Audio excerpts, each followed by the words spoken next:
हर रहम दिल माण्हू मिठाज वारो थींदो आहे, मोहबत वारो सास वारो थींदो आहे। जाम वॾा सखा जा दरिया वहाया, ग़रीबनि गुरबनि ते रहम खाधो ऐं कींझर जे कप ते जेके मीर बर रहंदा हुआ, जेके पोइ उन जा अॻिते हली सङीणा थिया, मिट थिया, सहुरा थिया, उन्हनि तां ही ठीकनि जी सूरत माफ़ करे उनखे ढंढ बख़्शिश करे ॾिनई। जाम साहब तमाची जॾहिं हिते में आयो त उन नज़ारे खे हज़रत शाह अब्दुल लतीफ़ भिटाई तमामु सुहिणे अंदाज़ में बयानु कयो आहे। उन ते हिकिड़ो ख़ासि सुर ॿधो आहे, सुर कामोड या सुर कामोल, जंहिंमें कंवर कीअं था ढंढ में तरनि ऐं मीर बारनि जी कहिड़ी ज़िंदगी आहे, इन जे बारे में वधीक असांखे साईं ॼाण ॾींदा साईं जनाब अनवर पीरज़ादो साहब। साईं पीरज़ादो साहब।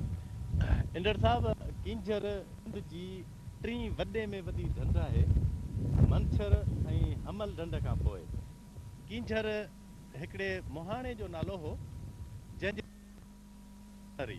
हूअं फिज़िकल जोग्राफीअ जे हवाले सां कींझर ढंढ ॿिनि ढंढुनि जो मिलाप आहे, सोनहरी ऐं कींझर। त कींझर मुहाणो हो, उनजी ज़ाल सोनहरी हुई। जसूदन बादशाह जे ख़िदमत में मर्द ऐं ज़ाल, पोइ जसूदन बादशाह खे पुट जो औलाद हो, उनखे धेर पे ॼायूं। जॾहिं हिकिड़ी उनखे धीउ ॼाई त जसूदन बादशाह जे ज़ाल उहा पंहिंजी धीउ सोनहरीअ जे हवाले कई त तूं हिनखे वञी पाल, छाकाणि त असांखे घणियूं धेर थी पियूं आहिनि। उन बादशाह जे बादशाहज़ादीअ जो नालो कींझर रखियो नूरी। इन जे करे नूरी बादशाहज़ादी हुनजी चाल ॼमन वारी हुई। कींझर ढंढ हिन दुनिया जे गोले ते वेकराई भाग 24 ऐं 25 ते आहे उत्तर में, ऐं ड्रिघाई भाग 7-8 ऐं 8-8 जे विच ते आहे ओभर में। हिन ढंढ जो घेरो जेकॾहिं ॾिठो वञे त 160 किलोमीटरनि में आहे। हिन ढंढ खे मिठे पाणीअ जो समुंड बि चयो वेंदो आहे। हिन ढंढ जे हुस्न ते इंदड़ साहब जेको बेत पढ़ियो, हेठि जर मथे मंजर, पासे कंवर तरन, वरे वाहूं दन कींझर हिंदोरो थिए, इहो नेचुरल ब्यूटी ऐं कुदरती हुस्न जे हवाले सां भिटाई साहब जो इंतिहाई ख़ूबसूरत बेत आहे। भिटाई साहब जन फरमाइनि था त मुहाणीअ जे मन में न गीरब न गाव, कंहिं बि क़िस्म जी सुस्ती कान हुई, कंहिं बि क़िस्म जी उन में हलकड़ाइप कान हुई।